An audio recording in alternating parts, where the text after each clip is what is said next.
ఏమండోయ్! ఈరోజు మహాశివరాత్రి అమ్మమ్మ చేసే అత్తేసరి వండుకుందాం.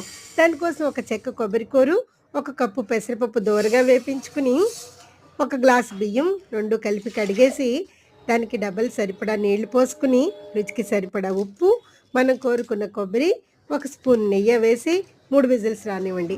బయట విడిగా కూడా వండుకోవచ్చు. ఇలా కూడా చాలా బావుంటుంది. చూసారా చాలా పొడి పొడిగా వచ్చింది. తర్వాత ఒక స్పూన్ బెల్లం కోరు, కొంచెం నెయ్యి వేసుకుని ఒక్క ముద్ద తిని చూడండి, అమృతంలా ఉంటుంది. మా అమ్మమ్మ అలానే పెట్టేది.